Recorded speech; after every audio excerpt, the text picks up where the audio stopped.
जय हिंद। मेरा नाम धर्मेंद्र कुमार सिंह है। देश चुनाव के मोड में है। लोकसभा चुनाव के बाद 13 सीटों पर उपचुनाव हुए, लेकिन इन सीटों के नतीजों ने बीजेपी का टेंशन बढ़ा दिया है। लोकसभा चुनाव में इंडिया गठबंधन की जीत का सफर जारी है। वहीं लोकसभा चुनाव के बाद विधानसभा के उपचुनाव में बीजेपी को मायूसी हाथ लगी है।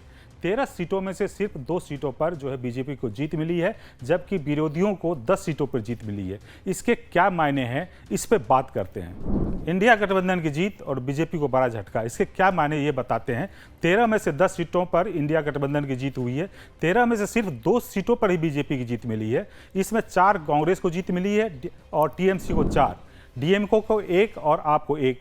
सबसे बड़ा रहा ये बागियों का चुनाव है। 13 सीटों पर 10 बागी हो गए, जिसमें 6 बीजेपी में शामिल हुए, 3 टीएमसी में और 1 आरजेडी में शामिल हो गए। इस उपचुनाव में आखिरकार क्या हुआ, आपको विस्तार से बताते हैं। 13 सीटों में पहले सीट किसके पास थी, अब ये किसके पास चली गई। बंगाल में ममता का जादू बरकरार है, चारों को 4 सीट जीत गई। उत्तराखंड में कांग्रेस दोनों सीट जीत गई। हिमाचल में जो है 3 में से 2 कांग्रेस जीती, 1 बीजेपी को। देखिए, आपको बताते हैं आखिरकार क्या हुआ, कौन सीट किसके पास थी और वो सीटें किसके पास चली गई।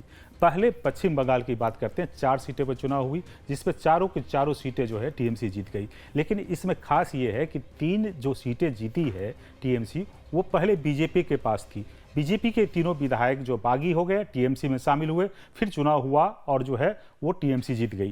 तो मतलब एक तरह से बागियों का खेल हुआ यहाँ पे। अब बात करते हैं हिमाचल प्रदेश की।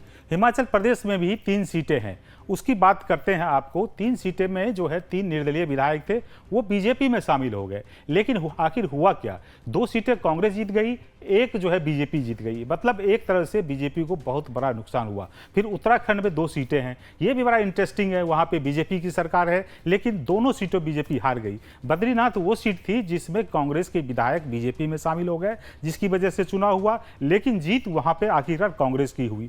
यह मैंगलोर सीट है जो बीएसपी के पास थी, लेकिन इस बार जो है बीएसपी के हाथ से निकल गई, कांग्रेस की जीत हुई, जबकि इस पे बीजेपी का कभी इस पे कब्जा हुआ नहीं था। तो बड़ा इंटरेस्टिंग है कि किस तरह से जो है उत्तराखंड में बीजेपी को नुकसान हुआ। पंजाब विधानसभा में भी बात करें कि वहां पे जालंधर पश्चिम की सीटें जो पहले आम आदमी के पास थी, ये भी जो है बीजेपी में शामिल हुए, लेकिन जीत जो है कांग्रेस की हुई।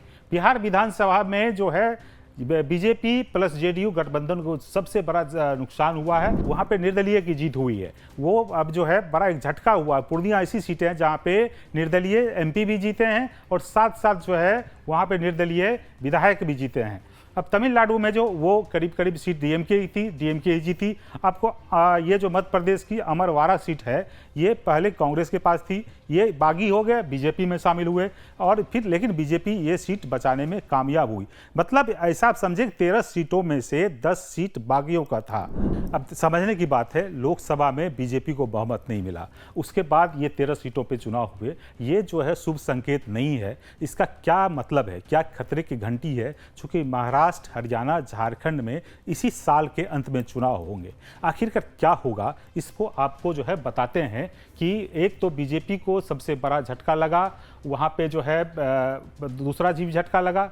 6 बागी बीजेपी में शामिल हुए, उसमें केवल 2 की ही जीत हुई। बीजेपी के खिलाफ मतलब नाराजगी बनी हुई है। बीजेपी जो है इस लोकसभा चुनाव से उबर नहीं पाई है। सबसे बड़ी बात है कि अभी जो है विधानसभा के चुनाव होने वाले हैं महाराष्ट्र, हरियाणा और जो आपके झारखंड में। और आपको जानकारी होगी, और ये मैं बताना चाहता हूं कि महाराष्ट्र में बीजेपी का प्रदर्शन बहुत गंदा रहा। इवन हरियाणा में 10 में से 5 सीट जीती। झारखंड में कम से कम ठीक स्थिति थी। लेकिन जिस ढंग की नाराजगी है, उससे जो एक संकेत मिल रहा है क्या होने वाला नहीं वाला। लेकिन सबसे बड़ी बात ये बता दें कि लोकसभा में बीजेपी बहुत शानदार प्रदर्शन करती है, लेकिन विधानसभा में आके जो है उनके वोट गिर जाते हैं। जितने लोकसभा में वोट मिलते हैं वो विधानसभा में नहीं मिलते हैं। तो मतलब एक तरफ से लोकसभा में जो पहले से बीजेपी कमजोर है, खासकर हरियाणा और महाराष्ट्र, लेकिन जब विधानसभा में जाएंगे तो लोकसभा की स्थिति से बेहतर कर पाएंगे, नहीं कर पाएंगे, एक बड़ा सवाल है। बस इतना ही। आप लगातार लाइव टाइम्स देखते रहें, सब्सक्राइब करते रहें और शेयर करते रहें, और जो आपका अगला पसंदीदा शो फिर जो हम लाएंगे।